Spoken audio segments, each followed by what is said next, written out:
PCVR gaming gets you way better visuals and access to thousands of new games and mods that make gaming on your wireless VR headset absolutely insane. But there is one specific setup that is better than the rest to get all this working perfectly. Today I'm going to cover the best dedicated VR router setup. Welcome programs to part 5 of my 13 video course on wireless PCVR gaming. This is the complete guide. So if you want to know what good truly looks like and how to get it, then stay locked, enjoy, and I hope it helps.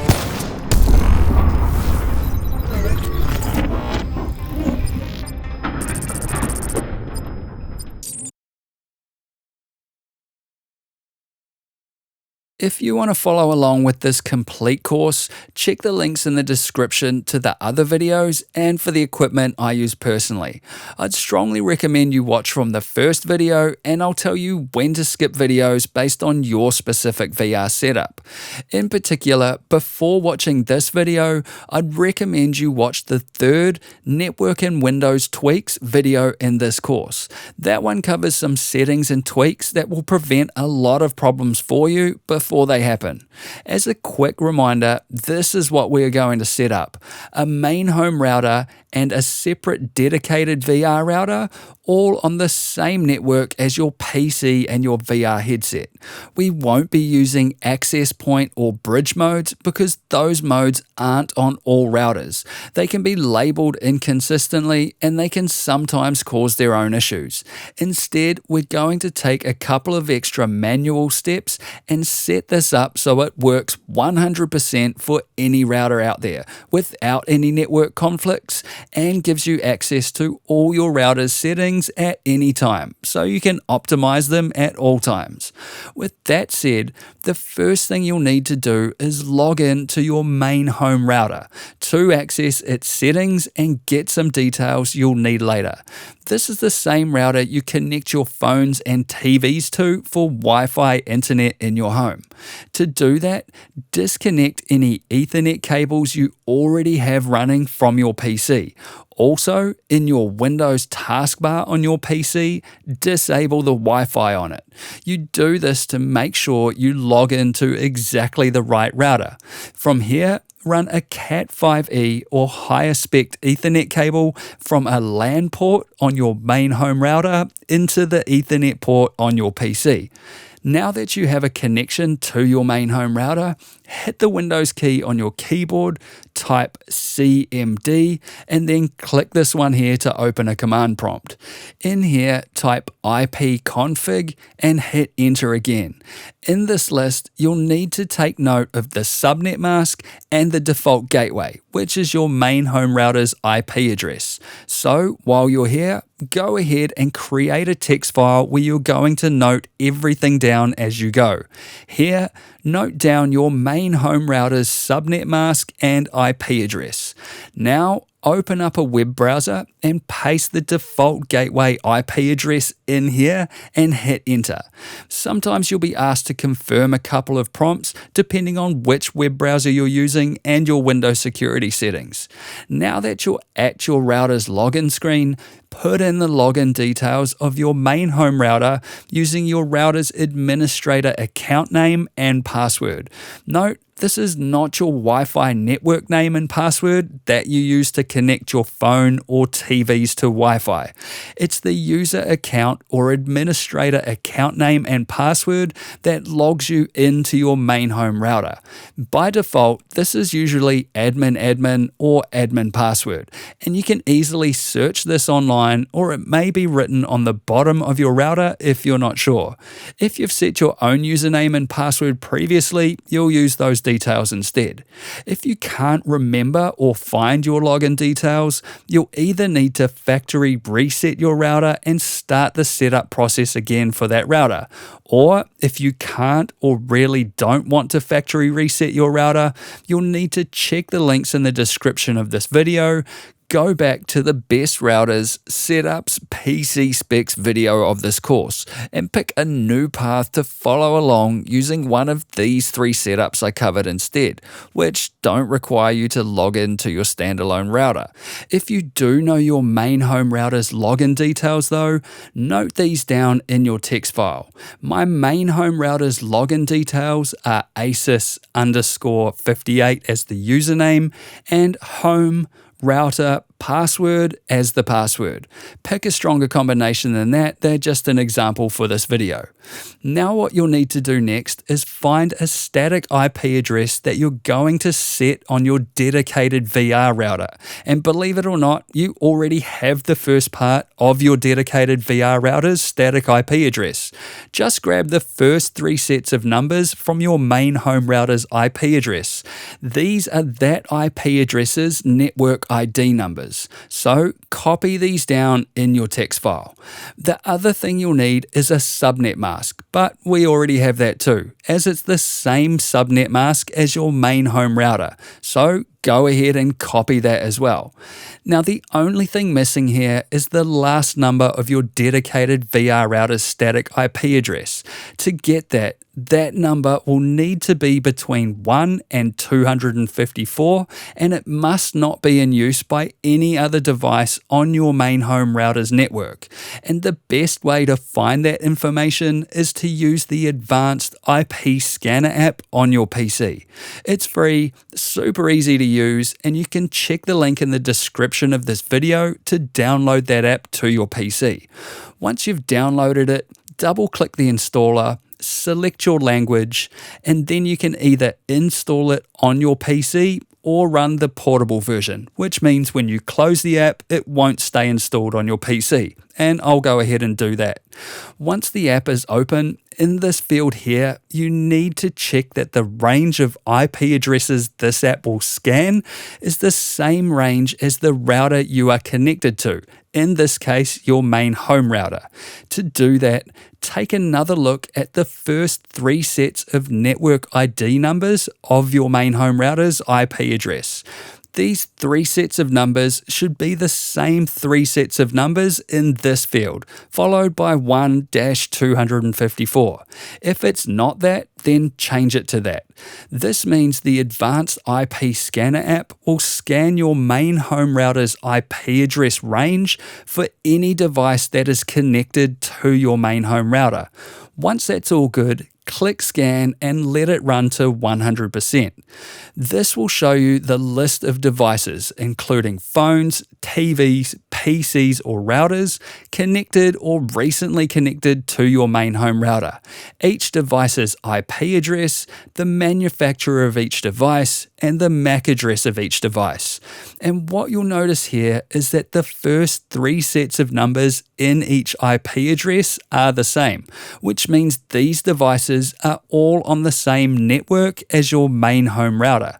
Then this last number gives each device on your network its own unique IP address. So as you need to choose a last number that's between 1 and 254 and isn't already on this list, I could pick the number 5 or the number 215 because those numbers are between 1 and 254 and they're not already in use on this list. And now you have the last number of the static IP address which you'll use for your dedicated VR router. So copy that to your text file. With these 2 sets of network ID numbers and these subnet masks being the same, this means your main home router and your dedicated VR router will be on the same network and they will talk to each other directly, which is what you want. With that done, you'll next need to factory reset your dedicated VR router before connecting it to anything. Don't be shy, it's only going to help. To do that, plug in your dedicated VR router to a power socket and power it on. Make sure to wait a minute or two for all the lights to stop flashing. Now find the reset button on it, hold that down for 5 to 10 seconds, and you may need a paperclip or toothpick to do this. Then when the power light starts to blink, release the reset button and give the router a minute to factory reset. Once all the lights are solid on your router, you're good to go. On older routers, this usually only takes about 20 seconds. On newer routers, it can take up to 2 minutes to fully reset and then restart. At this point, I want to mention that when I suggest you reboot your router or PC, make sure you don't skip that step. It's tempting to save seconds and not reboot, but at the right times, rebooting a device can literally save you days of frustration. And sometimes rebooting can just fix things randomly. So try a reboot from time to time when you get stuck. With all of that out of the way, let's connect your dedicated VR router and log into it. First, unplug anything you have plugged into the Ethernet ports on your PC, including your main home router. And then in your PC's taskbar, disable your PC's Wi-Fi. These are important as it makes sure you're connecting to the correct router during these next steps. Now run a Cat5e or higher spec Ethernet cable from a LAN port on your dedicated VR router into your PC's Ethernet port. Then power off your dedicated VR router for a few seconds, power it back on, and wait for it to fully restart. Then over on your PC, hit the Windows key on your keyboard, type CMD, and then click this to enter a command prompt. In here, type ipconfig and hit enter again. In this list, the default gateway will be the IP address you'll use to log in to this router for now, which you'll be changing shortly. If you don't see any default gateway address in here, just factory reset your router once more and try this part again. Sounds weird, but it will work. Now, copy the default gateway address down, open up a web browser, paste it in here, and then hit enter. Sometimes you'll be asked to confirm a couple of prompts depending on which web browser you're using and your Windows security settings. It's worth mentioning here that there will be 2 types of credentials you'll be asked to set up as you go along, and you don't want to get them confused. One is your user, administrator, or router account name and password, which you'll use to log in to your router and access your router's menus and settings. And the other set of credentials will be your Wi-Fi network name or SSID and password. And you'll use these details to connect your VR headset to your dedicated VR router's Wi-Fi. Confusingly, some routers ask you to set these up at different times, so just be aware that they're different and you'll know what to do as you follow along. The main idea in this next part is you want to create your router's login details and get to your router's settings menu. And I'll show you how to do this on 3 different routers so you can see how they are slightly different but basically the same. And it's the same deal for any router out there, so you can follow along no matter what router you have. At this point, if you're using a TP-Link dedicated VR router, check the timestamps in the description of this video, and in the Create Login section, skip ahead to the TP-Link router segment. If you're using an ASUS or any other brand router, then keep watching here. On an ASUS router, you'll be asked to create a new network or go into advanced settings. We'll go advanced because we want to set up things properly. You don't want to set up a mesh network, so you'll have to pick an operation mode. Just go with the default wireless router mode, not the access point or bridge mode. The default wireless router mode is the one you want. Then choose automatic IP, as we'll set a static IP in a minute. You'll then be asked to pick your Wi-Fi network name or SSID and pick a password.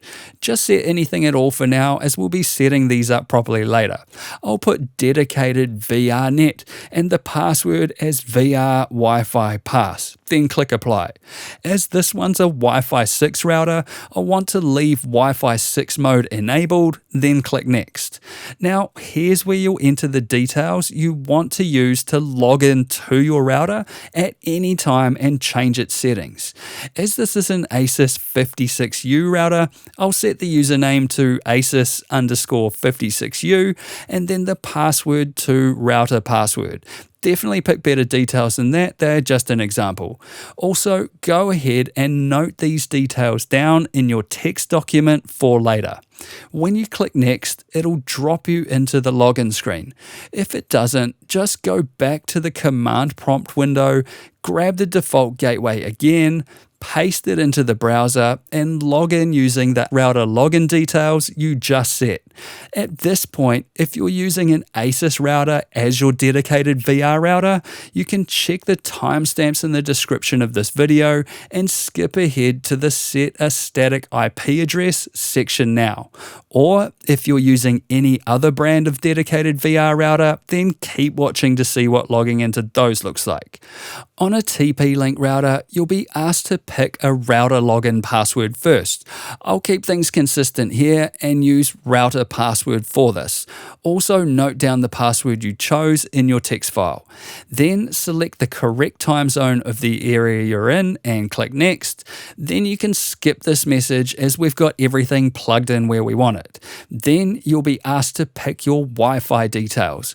We'll accept the defaults for now because unlike the ASUS router, this has some pre-populated details which will change later anyway. Then it'll ask you to set auto updates. Just click not now as we'll do it manually in a second. Then click next and click finish and you're in. And on my generic router, it'll simply ask me to set my router login password. So I'll go router password again for this one. And again, I'll note this down in my text document. Then I can skip any other setup to get to the router's main settings menu. So you get the idea. These all vary a little, but the process is the same for any router out there.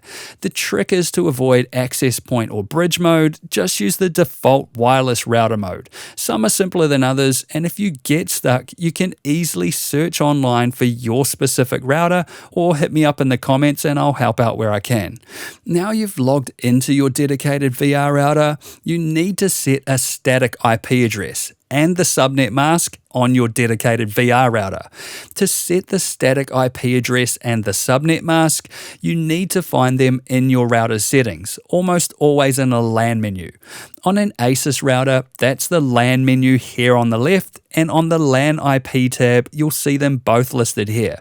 On a TP-Link router, they're on the Advanced tab, under Network, and again in the LAN menu, you can see those details here.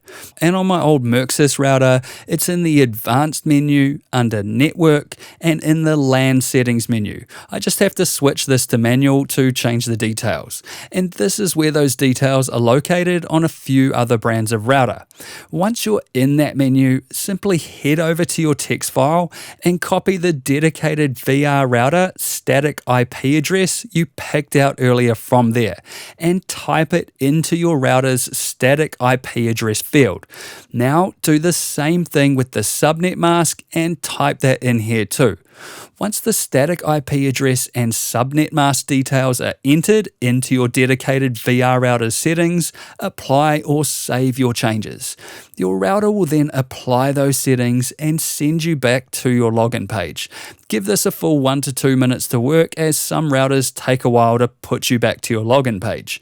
On the rare occasion it doesn't take you back to your login page, try closing your browser, opening it back up and pasting in your static IP address again. If that doesn't work, power off your router, wait a couple of seconds, power it back on, and once it's fully restarted, try your static IP address in here again. Once you are back at your router's login screen, reboot your router one more time by powering it off and then on again until it's fully restarted. Now to test this has all worked properly, open a new command prompt and run ipconfig. And in the Ethernet section, you should see your new static IP address listed as the default gateway. If you don't see that, or you see two default gateways listed in the same field, go back to the factory reset router section of this video and go again. This happened to me a couple of times when I was doing lots of back and forth testing, but it will work and you'll be much faster a second time. From here on out, whenever you want to log into your dedicated VR router to change settings, you're going to use this static IP address to do it. So paste your newly set static IP address into your web browser again, hit enter, and log in using the same dedicated VR router administrator login details you used before. My username was ASUS_56U and the password was router password. With a static IP address all set, you'll next need to disable the DHCP server on your dedicated VR router.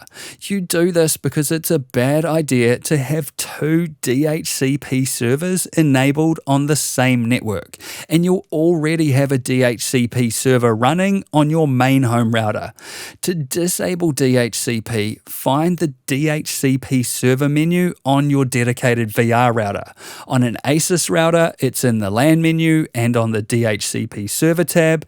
In here, you can just choose no to disable the DHCP server and then scroll down and hit apply. It'll kick you to the login screen, so again, log in with your dedicated VR router's login details.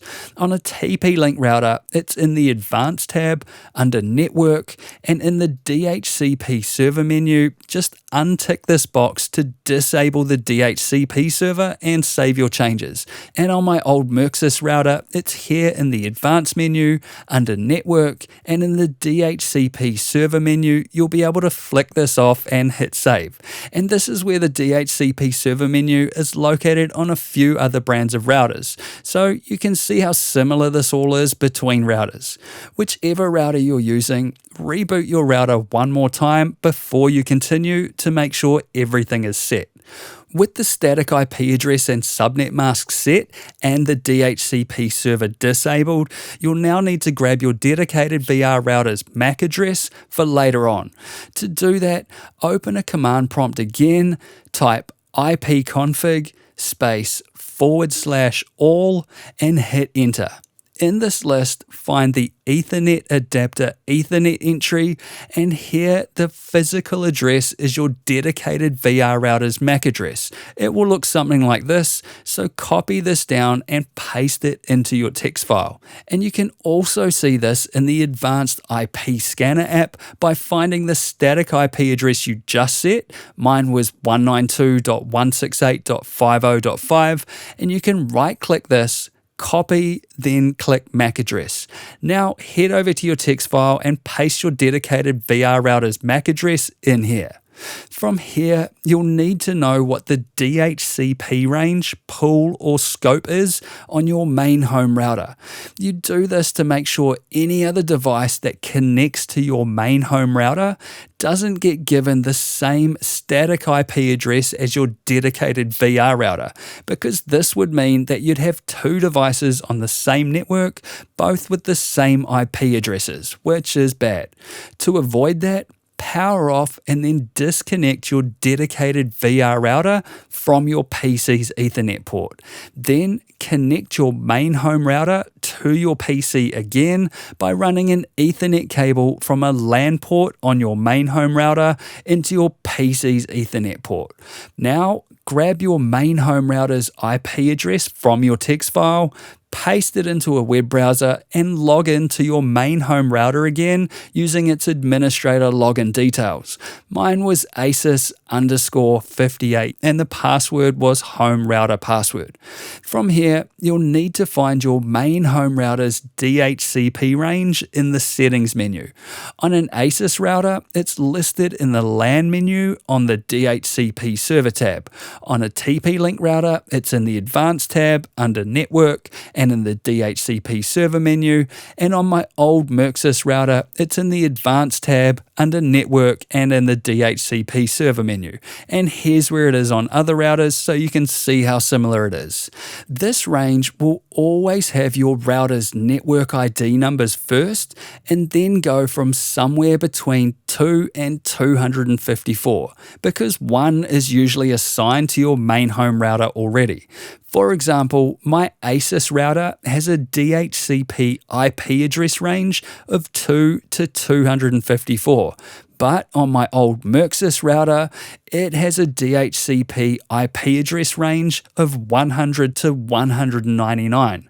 What this means is that when you connect a new device to your main home router, like a phone, tablet, or TV, that device will ask your main home router for an IP address, and then your main home router will give that device an IP address that's within its DHCP range.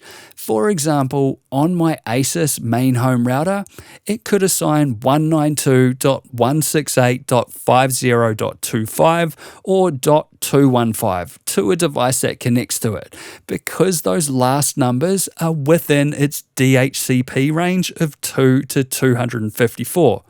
In the case of my ASUS router's DHCP range, which goes from 100 to 199, if I connect a new device to it, then that device could get assigned 192.168.50.110 or .190 because those IP addresses are within its DHCP range. The new device wouldn't be assigned 192.168.50.30 or .215 though, because my ASUS router's range only goes from 100 to 199, and 30 and 215 are outside of that 100 to 199 range. At this point, if your dedicated VR router's static IP address is outside of your main home router's DHCP range, then you're already good to go, and you can now check the timestamps in the description and skip ahead to the Connect Main Home to Dedicated VR Router section of this video. If, on the other hand, your dedicated VR router's static IP address is inside your main home router's DHCP range, then you'll need to set a DHCP IP address reservation in your main home router. This is you manually telling your main home router that your dedicated VR router is the only device that will get its specific IP address. Your main home router won't give that IP address out to any other device. At this point, if you're using a TP-Link router as your main home router, check the timestamps in the description of this video, and in the DHCP IP address reservation /IP and MAC binding section, skip ahead to the TP-Link router segment. If you're using an ASUS or any other brand main home router, then keep watching here. To set a DHCP IP address reservation on an ASUS router, in the DHCP server tab, scroll down and tick yes to enable manual assignment. Then copy the MAC address of your dedicated VR router over from your text file and paste it in here. Then do the same thing for the static IP address you picked. Click the plus icon to add the reservation and click apply. Once you see it say complete, refresh your browser and log into your main home router again. Now go back into the DHCP server menu and you'll see your reservation listed here. If you've made a mistake, you can delete the reservation and create a fresh one. At this point, if you're using an ASUS main home router, you can now skip ahead to the Connect Main Home to Dedicated VR Router section of this video. To set a DHCP IP address reservation on a TP-Link router, in the DHCP server menu, scroll down and under Address Reservation, click Add. Then copy the MAC address of your dedicated VR router over from your text file and paste it in here. Then do the same thing for the static IP address you picked and click Save. Now you'll see your reservation listed here.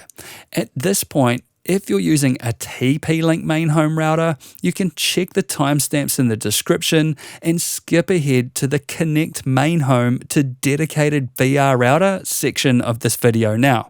And on my old Merxis router, it's in the Advanced menu under Network and listed as IP and MAC binding, which results in the same thing by binding an IP and MAC address permanently to your dedicated VR router. Here, click on Add to add a new binding/reservation, then copy your dedicated VR router's MAC address over from your text file, and do the same for the IP address.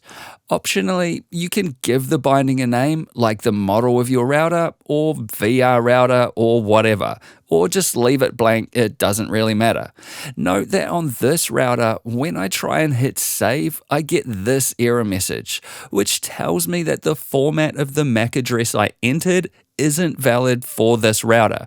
The correct format has dashes in between the numbers, where my MAC address has colons. So I'd need to change all of the colons in the MAC address into dashes and then hit save. If I'd made a mistake, I can edit it here or select the reservation, delete it, and then create a new one. Now, if we scroll up to the IP and MAC address binding/reservation list, you can see the dedicated VR router has been bound/reserved. This is where the DHCP IP address reservation is on some other routers, and that's all there is to it. Now we can connect your dedicated VR router into your main home router to get an internet connection to your VR headset. To do that, unplug the Ethernet cable running from your main home router to your PC. Now run a Cat5e or higher spec Ethernet cable from a LAN port on your main home router, and make sure it's a LAN port, not the WAN port, into a LAN port on your dedicated VR router. Again, make sure it's a LAN port. Now run another Ethernet cable from another LAN port on your dedicated VR router into the Ethernet port on your PC. Now power on your dedicated VR router, or reboot it if you never turned it off, and wait for it to fully restart. Again, don't skip this reboot. Your two routers and your PC are all now connected together, and you can test that you have internet connection by opening a web browser on your PC and seeing if it works. If you don't get internet access, try rebooting your main home router, then your PC, and then your dedicated VR router. If that still doesn't work, go back to the factory reset router section of this video. You might get unlucky the first time setting this up, but it will work and you'll be much faster the second time.